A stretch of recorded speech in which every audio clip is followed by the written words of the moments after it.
Hello, Magical Mummas, and welcome to episode 16 of the Magical Mothering podcast.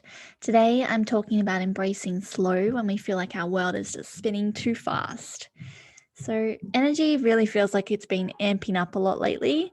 I'm not sure about you, but in my world, it feels like we're copping one energetic storm after another. Emotions are high, anxiety's peaking, and it's really calling me to retreat into my cave, retract my energy, which I know can be really hard as a mum when we've got so many things on the go. And it can feel like if you don't keep tracking on, then everything will fall apart, right? So this morning I was on the edge of tears about finding my daughter's football socks. But that's just the familiar tip of the iceberg. So it's exam time, my washing is everywhere, the dog was at the vet's last night, and I'm just so bone tired from breastfeeding a 3-year-old. My list could go on, but we won't go there. If you are searching deep for that magical ingredient that's going to keep all of your balls in the air, let me tell you, I feel you. So I also acknowledge that we're amongst eclipse season. We are venturing towards the longest dark with winter solstice approaching on the 22nd here in my part of the world.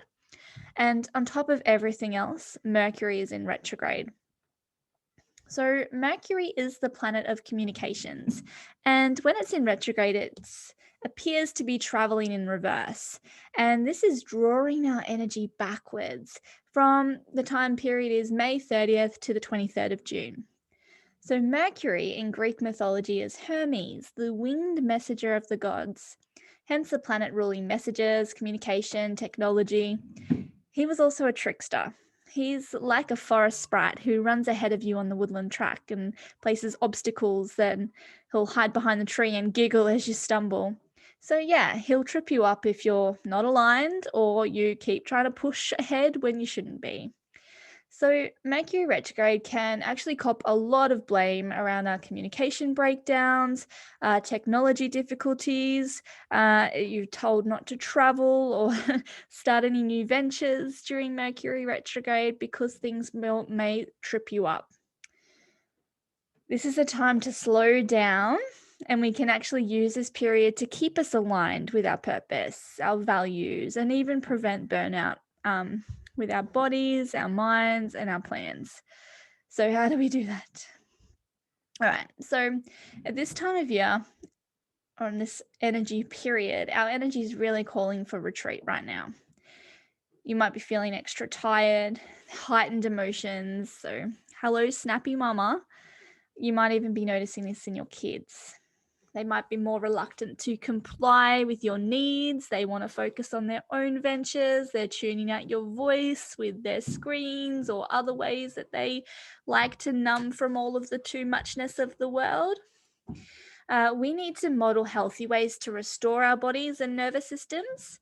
I know when I'm feeling done, I can get caught in the numbing process of scrolling on my phone or tuning out to Netflix.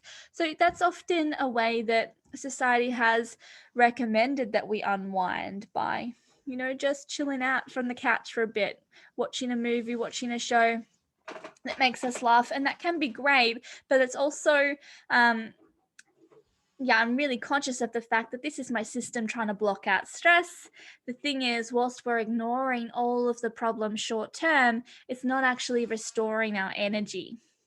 When our kids are addicted to screens and tuning us out, it's not about the screens, it's about their ability to retract their energy from their problems and their overwhelms and find a healthy way to restore their energy, i.e., reconnect.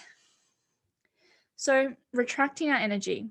This is not the time to be broadcasting messages, making demands, or promoting new plans, or trying to create inspiring new ideas. If you're doing that, no wonder you're struggling to keep showing up for all of these appointments and social commitments. This is a time to create space to slow down. So, yes, this means upholding or perhaps creating boundaries. It means saying no, not only to the things that you don't want to do, but also acknowledging that we can't actually do it all. Sometimes we have to say not today to some things that we do want to do. So this is a time of reflecting on what's actually really important. What are the practices that you truly value for your life? What are the things or pretenses that you're holding onto out of politeness or politics or guilt? So take some pause before you speak. Take some pause before you agree to any event or stepping up for any project. Try not to commit in advance. This is a time for us to normalize saying, I'm not sure yet, I'll get back to you, without feeling guilty. The people pleaser within us is cringing. What are all these fears that lie behind trying to make everyone else happy except yourself? How are our children going to receive this message? We are our child's advocate. I look at my week ahead every Sunday and reflect on our energy. Are we taking on too much? What can I adjust? Do we have enough downtime? And just looking at where we can create spaces. Home days are gold. Boredom is gold. This is a great time to make some hot chockies and snuggle under blankets for a movie night, or perhaps read them a chapter from a book you used to love reading as a child. We're reading The Wishing Chair at the moment.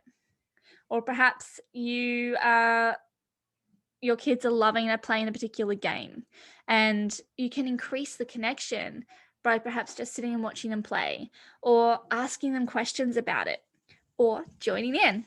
Go to them. Go to your children right now.